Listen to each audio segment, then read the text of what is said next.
The topic today is the Freedom Ride, and we are talking to a participant in the Freedom Rides in 1961. Mr. Walker, let's look at your participation in the Freedom Rides. I think you've already indicated that you were part of the human rights or the civil rights movement in Nashville, and that you participated in the sit-ins and et cetera. Talk about how you felt in terms of, in a real sense, putting your life in jeopardy, and explain to our audience exactly what these rides were all about and the tours that, about where you went and et cetera. Okay, well, I began my participation in the Freedom Ride after it had started in Washington, D.C. They went to Anniston, and I believe they went to Montgomery, and after some violence with the bus along the route, people gathered in Montgomery, if I'm not mistaken, and before we went to Montgomery, there was a lot of discussion here in Nashville about whether or not we should take up the Freedom Ride.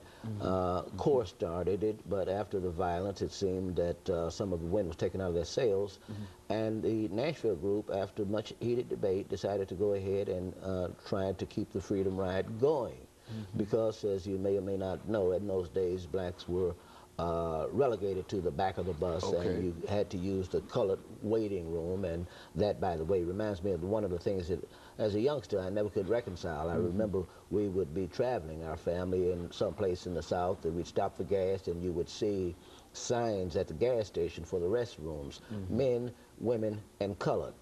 And I always wondered how it was that even though men's restroom and a woman's restroom were necessary for white people, why there were not two restrooms for people of African descent. But it was only later that I realized this was a part of the whole dehumanizing aspect of segregation. But the point is that you're asking me is about the Freedom Rides. Yeah, okay, so it was tough for black people to travel interstate commerce in the South. And so, as we know, the Freedom Rides were a test of the ICC regulation that prohibited segregation on interstate carriers. So after the violence, we decided we'd go ahead, we'd go to Montgomery, and we'd try to ride the bus from Montgomery to Jackson. There were those of us who had had some experience with this type of thing, with the sit-in movements here in Nashville. And so we knew it was a risky business, and there were some people who actually made out wills and so forth. But the thing about it was, you knew that segregation was a humiliating experience. You knew it was something that denied your humanity in the most fundamental way. In effect, you knew that the white man had his foot on your neck. So even though it was a risk to do something that might cure this racist disease afflicting America, we knew that whatever that had a chance of changing the situation was worth the risk, because the conditions of being treated as a second-class citizen were difficult to tolerate. So there were several of us who drove down in a car to Montgomery. We knew that people were going to converge on Montgomery, pick up the ride, and we were all black males, and we knew that a car full of black males would be highly suspect as far as the police were concerned. So we decided that if we were stopped by the police, we would say we were a singing group and we were going to perform at a church. And some of the fellas could sing. I couldn't sing, so I always thought if we had to stop and prove that we were singers, I'd have to sing in a very low voice. But fortunately, we made it from Nashville to Montgomery without incident. And we arrived at the home of a Dr. Harris there in the Montgomery, very nice house. And there were a good number of people converging on Montgomery at the time. We all met at Dr. Harris's house. I remember getting there the night before the bus left Montgomery for Jackson. The one thing that stands out in my memory of that night, we had a big meeting in a room there in the house where students from various schools around the country, various other individuals in different capacities, all converged on the house because we wanted to push on with the Freedom Ride.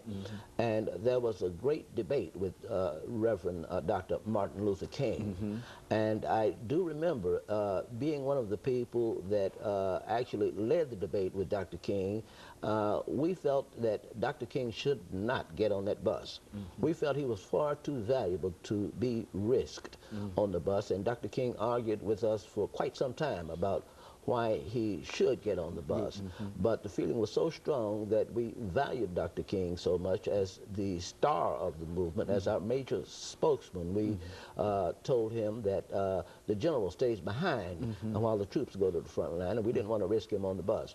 So after several hours of argument, he finally relented and agreed with us that he would not get on the bus. And I just want to make this very clear because in a book which came out in 1998, David Halberstam, in the book The Children, gives an opposite account. And I just would like to clarify this for the record. As a participant, a person who was there, eyewitness. I argued personally with Dr. King that we didn't want him on the bus. We didn't want to risk him.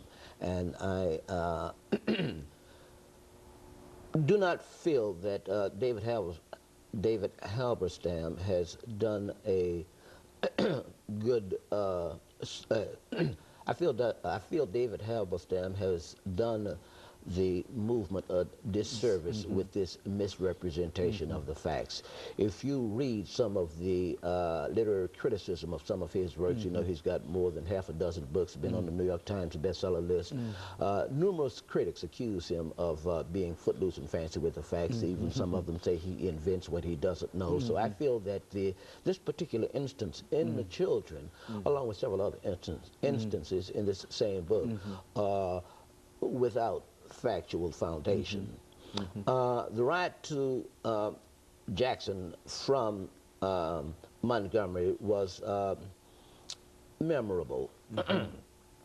We boarded the bus in Montgomery without incident, and we rode, I remember going across the state line from Alabama to Mississippi, and if I'm not mistaken, the first town there was Meridian, Mississippi. And being the curious sort of fellow I was, I walked to the front of the bus and looked at the speedometer. The bus was doing 95 miles an hour. Okay, and let's stop right here for this commercial break. Mr. Walker, we'll come back and pick up at this particular point, and we'll be back with our audience following this very, very short commercial break.